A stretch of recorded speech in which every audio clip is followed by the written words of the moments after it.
March 8th, 2011. Dear Rebecca White, Houston Area Women's Center. My name is Derek Roberts. I was an abused child. My abuse wasn't just perpetrated by my father, a Houston fireman, but it was also inflicted by every CPS worker, teacher, counselor, psychologist, judge, attorney, neighbor, and individual who knew that I was being abused by my father but did nothing to protect us, but instead forced us to live with the known abuser. In those days, my mother, Ivy Raschke, who was abused by my father as well, diligently sought help even from the Houston Area Women's Center on many occasions to no avail. It wasn't until Lee Grant, a New York filmmaker, came to Houston and began filming the HBO documentary America Undercover: Women on Trial that anyone was interested in the abuse that my family and I were forced to endure.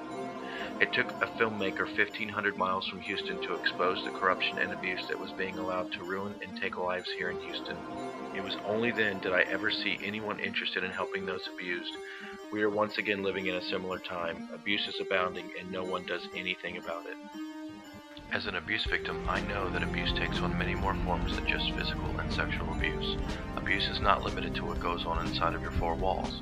On June 15, 2005, the Houston Area Women's Center and the Houston Police Department joined forces to create interest and action among Houston's men in ending abuse.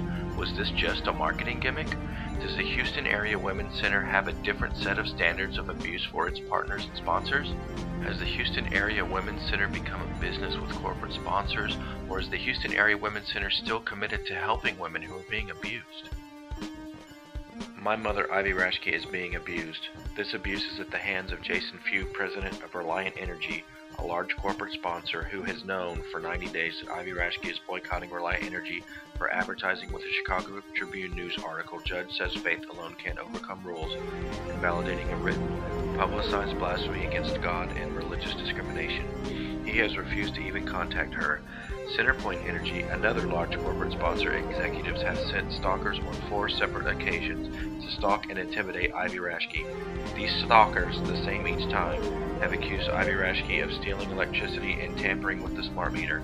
This is no doubt retaliation for Ivy Raschke's boycott. HPD, who was called out to protect Ivy Raschke from these stalkers, instead attempted to force her against her will to take her stalkers onto her private property. HPD Sergeant Reisel put his face within inches of her face and told my mother, "You are going to take them into the backyard to take the meter." Ivy Raschke was so terrified and fearful for her life that her only recourse was to stand in the middle of her front yard and scream at the top of her lungs. One HPD officer there was overheard saying she was a domestic violence cop. She did nothing but further the abuse. On multiple occasions, the Centerpoint Energy stalkers, the same each time, were undergirded and supported by the Houston Police Department, while my mother's rights were violated and abused. This very afternoon, the same Centerpoint stalkers who had been previously filmed stalking in front of the home of Ivy Raschke, who we've called 911 out 3 occasions, were at my mother's home to cut off her electricity. Centerpoint Energy's retaliation for her boycott against Reliant Energy, at the pole without cause.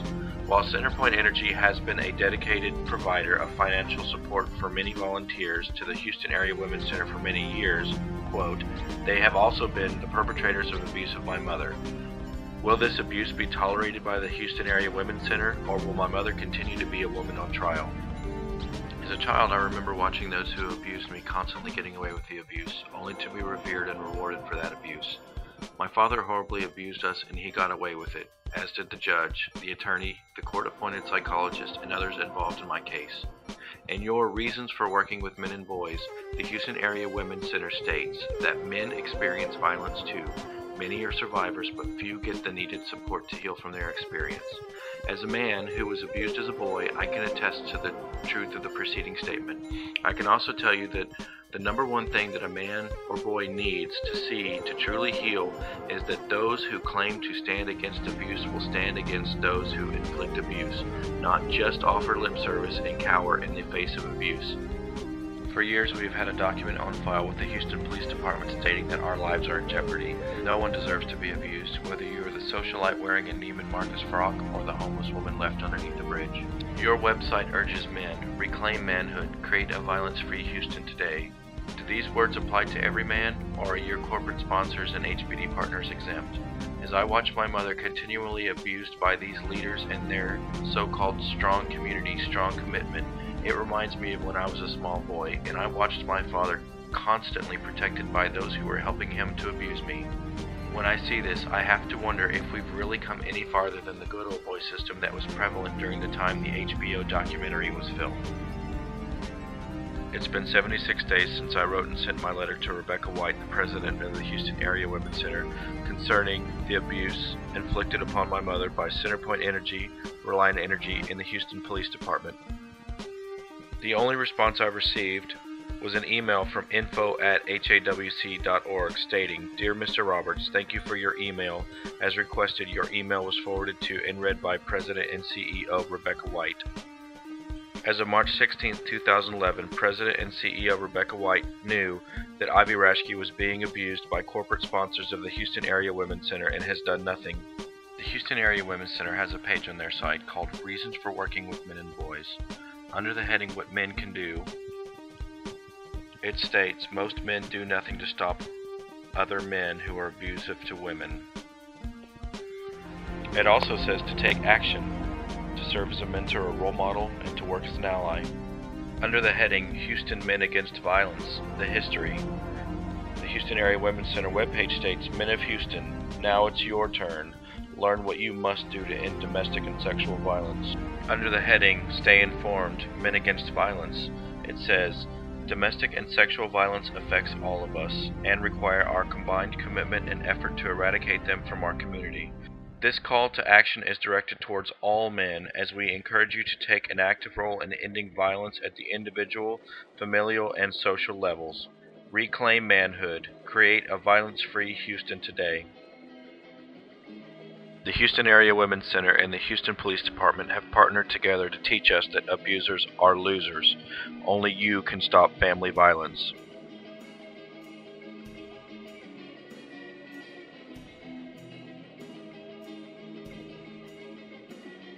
The Houston Area Women's Center is a non-profit organization dedicated to supporting survivors of domestic and sexual violence, as well as providing prevention education to youth and the community.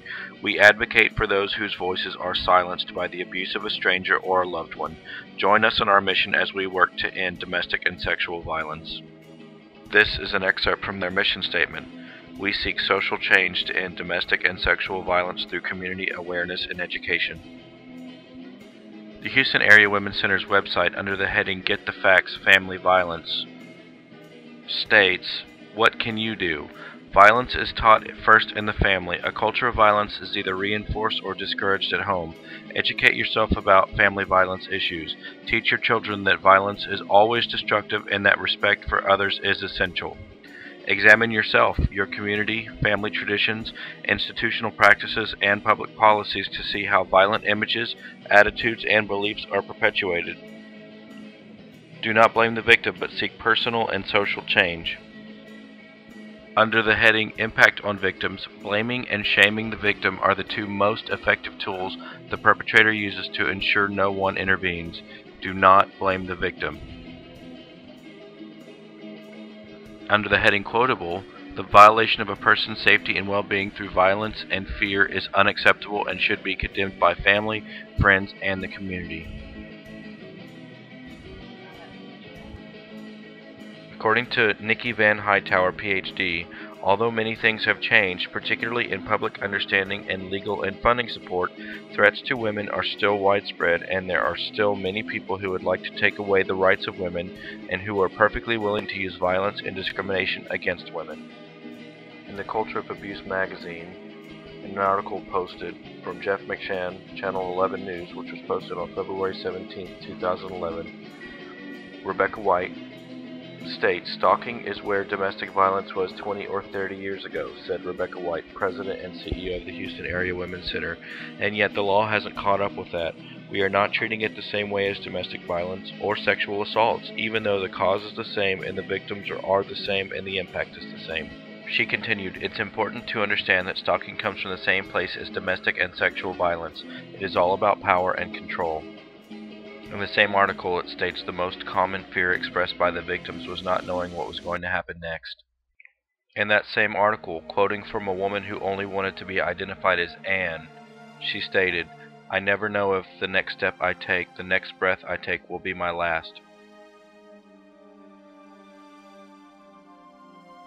The Houston Area Women's Center has recently started a new campaign called the Teen Effect, and its mission is to rebel against violence, to rethink social norms, and to redefine healthy relationships. We accept the responsibility to create a safe society that no longer protects the perpetrator while blaming the victim. As a survivor of abuse, I can attest that one of the most offensive things to anyone that's ever been through abuse is someone who talks about abuse, who preaches about abuse, and who does nothing about abuse.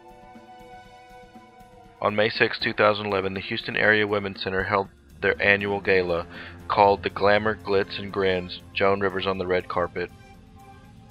With 521 guests in attendance, the Glamour, Glitz, and the Grins, Joan Rivers on the Red Carpet Spring Gala grossed a record-breaking $756,000 for the Houston Area Women's Center, including $55,000 during a mission-driven Paddles Up. This event was co-chaired by Arvia and Jason Few, Karen Patman, and Jim Derrick. Some of the highlights of the evening were, as the arriving guests were greeted on the red carpet by a pack of paparazzi that were fawning over fashion and thirsting for the latest gossip. As a young boy, I wrote almost 60 letters seeking protection from abuse to our so-called leaders. No one helped. My mother, Ivy Raschke, is an abuse survivor who was featured on HBO's America Undercover Women on Trial. A woman who was offered 2 movie contracts for her story, who was written about in 3 books, in magazines, and newspapers all over the country. What was Rebecca White's response to this abuse survivor?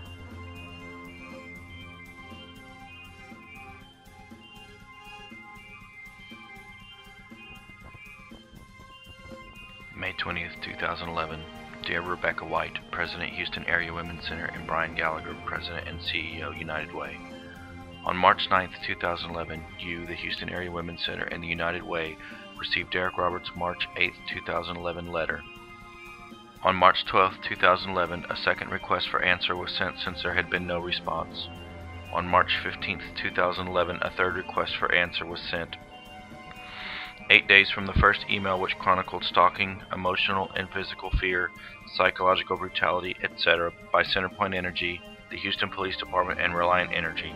On March 16, 2011, info@hawc.org sent an email stating, Dear Mr. Roberts, thank you for your email. As requested, your email was forwarded to and read by President and CEO Rebecca White. I am a survivor of horrific abuse, some of which was revealed in the HBO documentary America Undercover Women on Trial. When a woman is in crisis, time is of the essence. It's been 72 days, 10 weeks and 2 days since HAWC and the United Way received Derek Roberts' March 8, 2011 letter. There has been no response from you, Rebecca White, or Brian Gallagher, President and CEO of the United Way. My response after reading your info@hawc.org email? I was emotionally transported back and relived the feelings all over again of that heartbreaking and painful scene in The Color Purple when Harpo complains to Celie that Sophia does not obey him, and Celie advised Harpo to beat her.